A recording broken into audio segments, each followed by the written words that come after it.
everybody. Welcome to this online interview. My name is Dr. Ichesi Kanku. I'm the Director of Research, Innovation, and Development here at the Ghana Institute of Journalism, GIJ. What we try to do with DRID is to engage in research and lead the research agenda of GIJ. But every now and again, we also try to lead the public conversation or contribute to public conversations on major topical issues happening in the country from a communication and media perspective, in order to provide the bedrock to inspire research in this area. One of the things that is happening right now is a new online protest movement in Ghana. It's not something we've seen a lot happening here, but it looks like it's really taken off really strong. This online movement is called Fix the Country, and it's a hashtag that has really taken the country by storm. So as a university, what we are trying to do is to have interviews with scholars to find out really what is this whole phenomenon of social movements and digital social movements, and how effective are they in accountability or in a democratic space. So I'm very happy today to have as my guest somebody that I have a lot of admiration and respect for. His name is Dr. Rauf Arif. He's an assistant professor at Texas Tech University. So there's a history to this whole thing. Dr. Arif and I were attending the same doctoral school, the University of Iowa. I won't waste too much of your time with all the history. I'm sure we'll do that back door. He's done work in the area of social movements and social media. In fact, his doctoral thesis was in this topic. He looked at social movements in Tunisia, Egypt, and I believe Pakistan. And so I just want to talk to him because, I mean, that pretty much is his thesis, social movements and social media. And to find out his understanding of these things so that he can help us really appreciate what is happening within our own context. So, Dr. Arif, welcome very much to this program. Welcome to GIG. Welcome to Ghana, virtually. Very much, Dr. Sikanko. It's such an honor for me to be part of your show. I'm very impressed by the introduction that you just had for me, and very much humbled. Thank you very much for these kind and nice words. It's such an amazing thing. Like, we are talking about something which relates to my research area, and also like which relates to your expertise area, also like to your home country as well. So I'm really looking forward to have a wonderful discussion and educate myself about Ghana's going online social movement that's unfolding, and maybe also like help our audiences understand this phenomena from a little bit more bigger perspective than just Ghana, the country itself. Absolutely, absolutely. So, first of all, what is a social movement? That's a that's a multi-million dollar question right now, right? So it's yeah. Uh, to make it really simple for our audiences, in a layman's approach, I would say social movements is basically it's a collective action. So when we decide to achieve something collectively instead of individually, that is the basic foundation of any social movement. So like anything that has the element of collectivity involved in it. So if there is a collective thinking about something, and if after that collective thinking we decide to act upon that thinking, so if something is motivation, if something that's motivate us to achieve something for a bigger good, for wider audiences, right, or wider public, or for general public, then we start chasing that dream, and that collective action basically eventually becomes social movement. Then social movement has its other elements, like that we in academia we talk about why collective action is not social movement, but collect social movement becomes finds its foundation on collective action. So collective action is basically it's the motivation where you decided to act collectively. But once you decided to act collectively, you have to be able to sustain that collective action for an extended period of time. So if the sustainability part is taken away, then that does not become a social movement. So for example, let's say like today Ghana decided to fix the country, but in 24 hours, hypothetically speaking, Ghana just stops acting upon it, and moves on to a next topic. So then it was a collective action, but it was never a social movement. But if it stays there for a longer period of time until that collective action slash social movement achieves its goal, then we will treat it as a social movement. And if social movement extends for a longer period of time, really longer period of time, then it becomes a revolution. Wow, wow, interesting. Thanks for breaking that down. It's obvious you've been looking at this for quite a while, and then giving us the distinctions. Because one of the things that people have been wondering here in Ghana is the sustainability of the campaign. People are even wondering if doing a protest online is going to be as effective as doing it offline. The protesters were prevented from meeting physically and demonstrating physically, so they've carried it online. And so a lot of people are wondering how sustainable this is. Now, what I want to ask you is how effective are such digital social movement campaigns based on what you've studied, and what lessons from those campaigns do you think those in Ghana can take from it? That's a brilliant question, Dr. Sikhanko. There are a couple of things here, like revisiting our recent past, particularly in North Africa as well, right? So thinking about social movement that was known as Arab Spring in Tunisia, thinking about social movement in Egypt in 2010-11, and then later, very recently in 2020, thinking about social movements in Sudan, right? So we saw like and Algeria, all of those social movements, and some little bit of like fragmented social movement in Morocco, right? Right. So Africa, first of all, Africa is an amazing continent when it comes to digital social movements.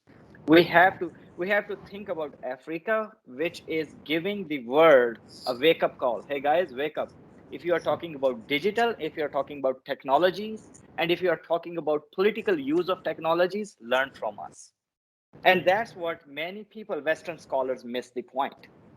It was Right. not the West which inspired the world how social media or digital movements can be, or digital media can be used. So that's one statement to support your answer to your question. It's like how effective it is. It has We have already seen the effectiveness of these social movements. Right. That's one thing. Right. Second thing is Right. effectiveness has already been there. So Okay.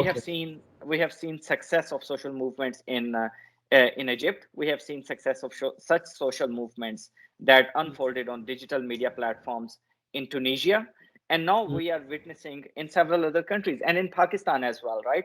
So Right. now, so like in Ghana's perspective, it is Mm-hmm. important for us to understand the internet usage in this country. That's important. uh, I believe Ghana's population is little over 31 million, right? So if little over 31 million people are living there, and based on my very kind of like uh, initial research, little over 15 million people are already using internet in this Right. country. Right. And then if little over 15 million people are using internet in this country, and if the penetration rate of this country is 50% internet penetration rate, so it is getting penetrated every single day in the population, then Right. it means within next 5 years, the number will the digit will double up. So Okay. which means digital social movements, anything that is unfolding, any political dialogue that's taking place on internet has chances to reach wider audiences. So Right. effectiveness is unquestionable. So that's one aspect, Dr. Sikhanko. So second aspect is basically, if we look at it like from examples from the West. For example, let me give you another example from Dallas, Texas, Right. which is 5.5 hours drive from my university, Texas Tech University. In Dallas, Texas, there is a tiny place like known as Irving, Texas. In that one of the schools over there, I believe MacArthur something school. I'm forgetting the exact name. A Sudanese immigrant uh, kid a 10 years old kid in 2015. His name is Muhammad Ahmad. He built a homemade clock and took that clock to school to impress his teachers. So teacher misunderstood that clock as a bomb, right? So as an explosive device. So she ended up like calling the police. Long story short, that student was arrested that day. So it angered many people, but nothing happened until somebody tweeted about it. Right.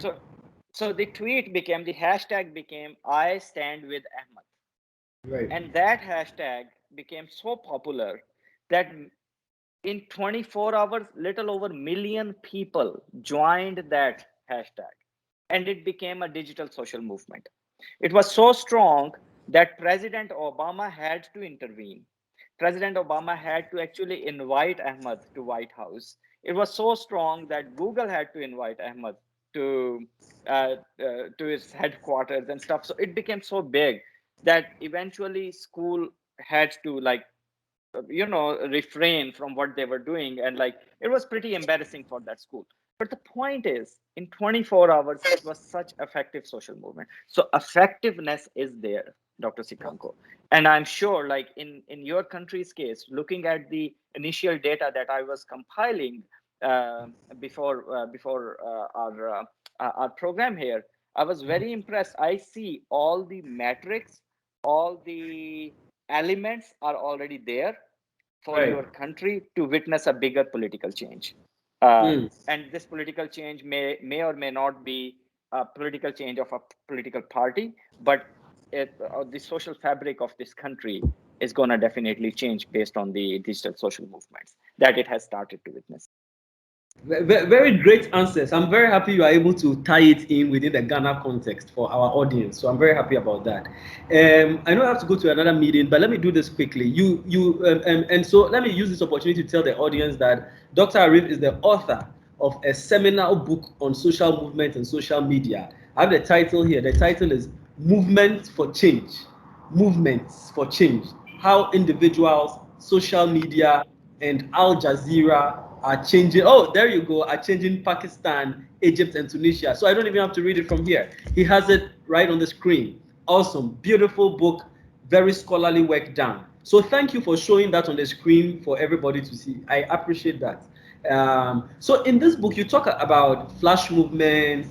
You talk about the characteristics of digital movement that make it critical for effective online social movement campaigns. You talk about the sustainability of it. You talk about how different it is from the old school form of social movement where people had to gather in the city square and other places. One of the big questions, issues that people are wondering is that is such, you've defined social movement, you talk about the effectiveness of it. Now, we just want to find out how sustainable is it? That's a brilliant question, Dr. Sikanko. So traditional idea of social movements was based on the sustainability aspect of it, and also like the timing. It used to take a lot of time to mobilize a collective action, to mobilize people to come on streets and chant slogans, to write those slogans and stuff, and challenge the regime or challenge the power elites. So everything was so difficult. And that's why social movements never unfolded within 24 hours, right? It took time. Sometimes it took centuries, other times it took decades. But like every time, and then once those people are on streets, then we need to find those resources to sustain that social movement. So one day somebody comes up, gets exhausted, the next day they need more motivation, they need more food, or they need more leadership. So so first of all, digital social movements, the main difference between traditional social movements or analog social movements versus digital social movement is the reality or the fact that digital social movements do not require a leader. In other words, they are leaderless. They can be leaderless and they can still be very successful. In traditional social movements, you have to have a specific leader who Mm. leads the public, who leads the crowd. So now the point here, flash social movements. when I was doing my research for this book, I was astonished looking at several examples of recent digital social movements. I realized that social movements lasted few days or 24 hours, few days in the case of, for example, Tunisia and Egypt. But they changed the regimes and they disappeared in less than a month. How many times we have seen that a dictator stayed in power for 10 years or 15 years, and in less than a month he or she is gone, right? Mostly he in our cases, right? So they are gone. But like digital social movements, their sustainability, even though they don't last long. That's why I use the term like the idea of flash social movements. For your audiences, it's the idea of like flash floodings. Sometimes like immediately it starts pouring down the sky. We see flash floods everywhere. We see the destruction everywhere, and the water subsides very quickly. So, which means it was real rain, which means it was real flood, which means it was real damage to that area. But it also means that the flood is not going to last forever because it is coming from the sky, right? So it's like, so digital social movements they resemble the same way. So a couple of things here. The sustainability of aspect of digital social movement has direct relationship to the outcome of this movement, any movement we start. So for example, fix the Please, country. can you Yeah. repeat that again? Can you repeat that again? Yeah. Sustainability aspect of digital social movement has direct relationship with the outcome of that digital social movement. So let's say if the outcome can be achieved in 24 hours, such as that Muhammad Ahmad in the case of like Sudanese immigrant here in the US, digital social movement will be over. But if the outcome can be achieved in 15 days or a month, digital social movement will take that long. So the whole point is they are like those people who are joining such social movements or collective actions digitally, they are very much outcome oriented people. They want to see the output of their effort going online and joining a cause or a social movement. So let's say fix the country. Now, this is an interesting social movement because fixing the country, it requires little bit longer commitment, right? So we have yet to see, but I can, there are two things, Dr. Sikanku, I would want our audiences or anyone who is watching slash listening to our program to understand. There are two kinds of social movements, regardless they are digital or traditional. Two goals of every social movement. One is it's like one is basically you want it, one kind of social movement is reform oriented, so you want to reform a society, you, right? And the other one is regime change. The goal is regime change. In the case of Egypt and Tunisia, they did not want to reform the society, they just wanted to change the regime, and we will see like other things later, right? So fix the country has a subliminal message. So they are not directly asking the regime change, but at the same time, they are also like talking about fix the country, whatever it takes, right? So this is interesting. So this has just started unfolding. In Ghana particularly, 8.2 million people right now are using social media tools, and interesting enough, and I'm sure like you are already aware of it, but for me this was surprising. uh, People use cell phones or slash mobile connections. It's like I believe 41.6 million people in Ghana are using smartphones. Now the interesting part is how come the population is 31.40 million people. So cell phone or mobile connection is like 130% of the population is using mobile connection, more than the real population. Could be maybe people use like one person is using more than one phone or more than one connection, right? But whatever is the case, think about the power of WhatsApp. If there are more people using social media via their smartphones, that's more powerful, right? So sustainability aspect is going to last there because people have those mobile connections in hand. So this movement is unfolding. This movement now, anyone who is government or who is power elite, let me use it in a very neutral way. Anyone who is power elite must not offend online social movement people, because that would be a biggest mistake, such as fix yourself. Okay, you said anyone who is power. Can you repeat that? Anyone who is what? Who is a power elite, who holds the power, or who is government. Yeah, Okay, who holds the government, right?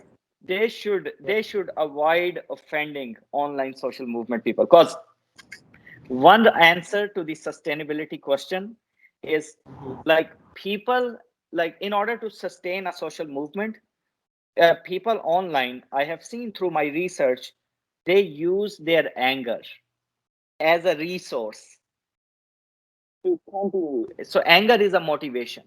So if power elites or governments or political leaders are trying to anger those people who have already joined a cause, they are actually doing more damage to themselves. If you are, let's say, like if one of your power elite decides to hire me, gives me a lot of money to suppress your fix the country social movement, one thing I would do, I would tell them, like, don't say fix yourself, right? So just just like sneak into that social movement and do other things. So first of all, this social movement will the output of this social movement will depend upon the reaction of power elites in your country. So if they react nicely, and if they can push this social movement to a reform oriented kind of social movement, in which, like, instead of saying like, hey, we are spending $10 billion on road infrastructure, they come up with little bit more smart like kind of like plan, this will become a reform oriented social movements, and we will see people start getting like little bit calmed down. But if they keep on challenging the social movement is going to sustain more and more. Part of the reason it's sustained is such easy way, because I in that, like in that flash social movements idea, I talked about couple of elements that a flash social movement requires. One is the ease of use. If you have smartphone, if you have internet connection, if you have social media account, you can join a social movement, right? Second, I talked about the overall like internet connectivity or digital technologies in hand, which Ghana does have, and that's why I was talking about those metrics that Ghana already has. Third is immediate gratification. So like now more youth, as I can tell, is joining this social movement. Youth generally has more emotions, more kind of like they need to gratify themselves. And fourth is basically, and Dr. Sikanko, like when we are talking about Ghana's social movement, and of course, like it has something to do with gas price hike and tax as well, you should also look at parallel, like simultaneously, another social movement is unfolding right now in Colombia. Right. Yeah, in that country, it is also based on the same very reasons: political crisis, economic crisis, like their tax hike and stuff. People came out on the street, and today only, like in just 24 hours, little over 40 people died, and that also started like online and then triggered down to streets. So like sustainability is gonna stay there as long as online social movements people think that their demands or their kind of like expectation is not met, right? So they will push it further. It's just unfolding right now. What's happening in Ghana, in my opinion, is just unfolding. It might go away for a while, but it will come back with a bigger force. Why I say that? Again, based on my research. This is not a prophecy. This is based on my research. I'm predicting, because in 2010, President Hosni Mubarak in Egypt successfully suppressed Kullona Khalid Said social movement, which means we all are Khalid Said. Like Khalid Said, he was a smart young man who died because of like police brutality and torture over there. So President Hosni Mubarak suppressed that social movement because the social movement unfolded on Facebook, and they thought everything is over. But in few months or a little over a year, I should say, when Tunisian social movement started, Kolona Khalid Said movement that was suppressed, people thought in Egypt that had already been died. That social movement did not die. That basically evaporated. That popped back up. It came back up. And that's why I'm saying Ghana's unfolding social movement, Ghana is getting a feel or taste of witnessing the power of social media. And then this power that can be deployed for a political change and for a social change, right? And this country is great. There are so many, I forgot the exact number of university graduates, but this country is basically funneling in so many educated people every single year into its economic system. Right. And those people are with higher energies. They have more sophistication. They know how to use social media better than us, right? And they also they have like kind of like uh, uh, uh, more connectivity, not only within Ghana but with the rest of the world as well. Right. So this social movement, fix the country, is gonna it's gonna get a momentum at some point that will be uncontainable for power elites. So that's why Right. I I would suggest this something like, if I were a political leader or a president, I would do something to save my spot in that country before it's too Right. late. Right. That's what I was going to ask you, the final one. So, if you were the government, we've talked a lot from the social movement side. So, I'm very happy you ended on this note. From the side of the government, how do you expect them to respond? Should they ignore it? Should they see them as just a distraction? In Ghana, the accusation is that they are politically aligned, and so there's a certain feeling that they belong to a certain political party, but they insist that they are just citizens demanding accountability. So, and we know that in framing social movements, one of the things that scholars like Todd Gatlin has said is that sometimes the media or even the government can frame them in certain ways in order to marginalize them, in order to trivialize them, in order to suppress them, in order to see them as rowdy people. So these are some of the frames that they've used. So if you were a government, how do you think they should be responding to this? First of all, I said that earlier, that as a government, do not try to offend, or we use this word Twitter IT community, right? Do not offend those people who are already engaged, because the more you get into direct confrontation, the more opportunity it gives them to motivate themselves, right? That's first thing. So second thing is, do not try to shift the blame, right?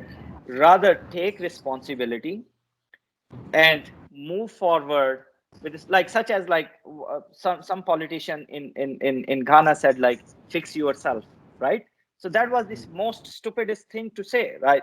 Because the reason, right, why would you say that, like, fix yourself? Because you are the government, you are in charge, you get that mandate to fix the country, right? So you have to do your job, right? So like this is something like this blame game, like pointing fingers at each other. Social media, those people who have started this social movement, like fix the country, they are much more smarter how to use social media to promote. I'm sorry, I just but I just I'm saying that from a very political like from a very researcher perspective. So that's Right. something like that we have seen in Pakistan. In some cases, like social movement started, like, and then political figures, they started pointing fingers back at those people, and that did not yield good results. So do not create a situation where there will be a confrontation. Online confrontation is going to trigger down to streets, and that will be even more dangerous, because we don't want people losing their lives or getting angry or getting arrested or anything, right? So that's one thing. Right. Second Right. is, you already, like, if I were a government, I would use all those wonderful excuses, even if, like, they are not real in our scenario. For example, hey, because of COVID-19, we are terribly sorry that took our focus away, but we are making sure, devising a comprehensive policy in which we are gonna take care of unemployment issue. We'll take care of, like, see, first of all, we have to figure out what do they demand. Like, what does it mean by fixing the country? Is it fixing the roads? Is it fixing the education? Is it fixing the taxation? Is it lowering the gas prices? Or is it fixing the corruption? Right? So Right. what are those demands? So first of all, as a government, we should analyze, look at the demands. We should engage in a political dialogue via same social media. We should appoint a proper government personality, a representative who tweets back at them, thank you so much. Just like you guys, you love your country, we love our country. It's the same country. We want to fix this country with your help, instead of like saying fix yourself. And then please tell us, like, what are those 10 most important points to you that we should start looking at it, and make a national committee and update everyone, every citizen in Ghana via social media. Tell them, hey, we held a meeting, we held a national meeting or convention or something, and these are these outcomes. We are arranging another meeting, we are doing these. So that way, first of all, the first strategy should be, from a government's perspective, first strategy should be to make sure that this social movement, fix the country, should be reform oriented, not a regime change oriented, right? Not revolution oriented. So once the social movement is contained to becoming a reform oriented, then you start a national dialogue and discussion, and be open and be honest about it. Uh, for many countries, like where governments have been doing nothing, literally sitting and just enjoying their posts, COVID-19 is an excellent excuse. I mean, in Pakistan, for last 3 years, government did nothing. I mean, there is more poverty, there are more problems, there are more issues. But this COVID-19 unfolded, and our prime minister every single day makes this excuse. Oh, because of COVID-19, we could not progress properly. I mean, he's doing it smartly. So that's what I would say. Like, for the government, use it as a smart way, and do not offend online community, because they will, because their number is not only citizens in Ghana. That's another thing many people forget, Dr. Sikanku. So Ghana is population of 31 million people, and out of 31 million people, maybe only 10 or 15 million or 5 million people will engage in this social movement online. This 31 million people, this number is gonna look much more bigger. So the amplification of social movements take place so much more strongly on online platforms of communication than on streets. So on streets, Right. maybe 1,000 people or 1,500 people or maybe 10,000 people will show up. But online, several million people can show up. And how many people, by the way, do we need to change a regime or to change a government? I mean, in Pakistani case, we witnessed there were only uh, 2 million people on streets out of 180 million population. If out of 180 million population, only 2 million people actually changed the dictatorship over there. In Ghana's case, it's like 31 million population. We probably need just 100,000 people on streets one day, and game is over, right? Right. So Right. these are those things that I I wanted to give my perspective from my research and what I learned over these years. Yeah, no, thank you very much, Dr. Rauf Arif. This is a really, really insightful conversation. We are very grateful that you've been able to join us, talking to us what social movements are, explaining to us the characteristics of digital social movements in the current era, and then also how the government should be responding and its importance in a democracy. So we are, I mean, I enjoyed the conversation, to be honest with you. Thank you so much for Very these welcome. thoughts. You have to go to another meeting, Yeah. but hopefully we'll be able to engage with you later on. You have shown that these things are not just mere distractions that the government should suppress, but rather they should engage them. And to what extent or what relevance do you think do they have for democracies in general? Do they contribute to democracies or they undermine them? Like really, what is the role of these movements in democracy? That's the really last thing. Yeah, they definitely contribute to our democracy. If we did not have alternate media, which we usually use the term social media, problems were already there, Dr. Sikanku, in all these countries, right? Corruption was there. All the developing world went through these problems, are still going through these problems, like no proper road infrastructure, no proper taxation. And even when we pay taxes, what is the outcome of those taxes if our life does not change? You and I, Dr. Sikanko, lived in the United States. You and I paid taxes here, but we saw the outcome of those taxes. So like whenever we used those roads, the infrastructure was amazing. Whenever like it hailed or snowed in Iowa, the next day government was making sure everything is clean, right? They would, so we would see the output of those things. So these problems in these developing countries had lasted there for so long, but nobody talked about it, or at least people talked about that these kind of problems in their private drawing rooms. So it did not contribute to the democratic. So democracy is government of the people, by the people, and for the people. And social media or alternate media is helping us to remind ourselves and to our leaders that, hey guys, this is the government of the people, by the people, for the people. If you do not do, if you do not fulfill your promises, what you promised, but when you wanted to get our votes, we are gonna definitely challenge you.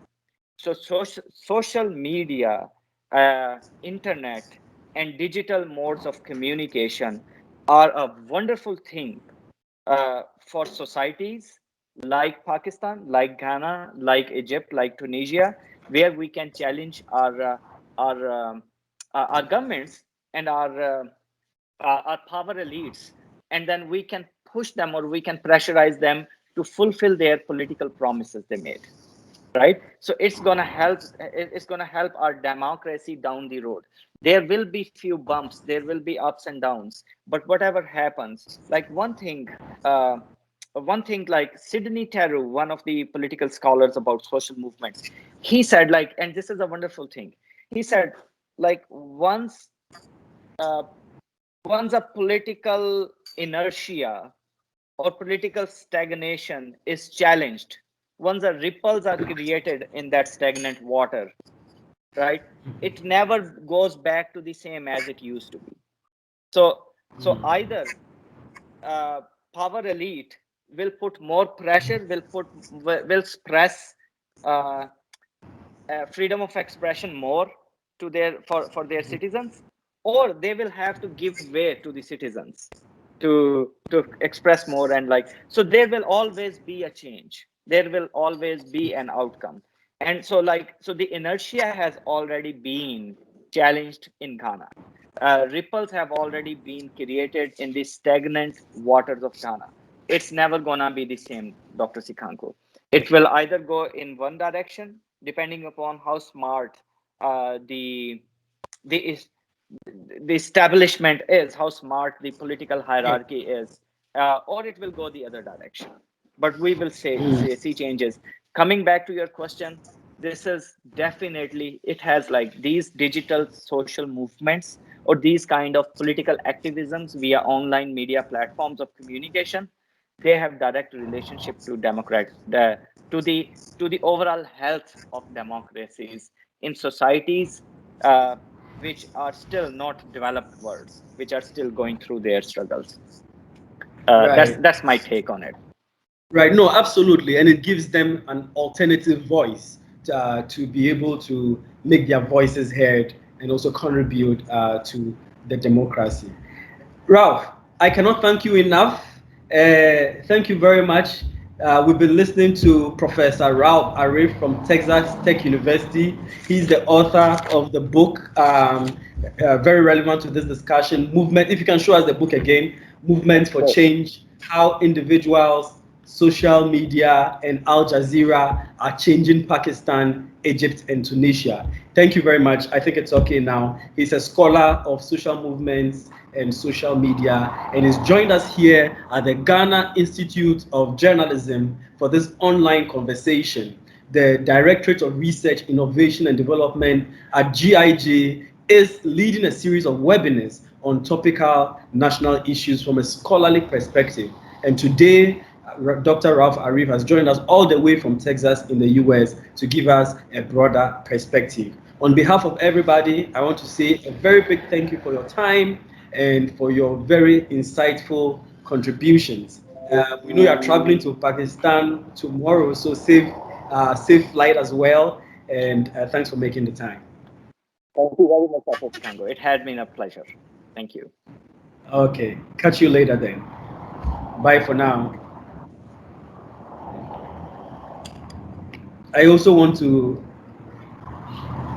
use this opportunity to invite everybody in the academic community, the general public, to participate. Students, everybody to participate in our online webinars and other physical face-to-face meetings here at GIG and the forums that we organize so that together we can contribute to public discourse on governmental issues in this country. Thank you very much for joining us.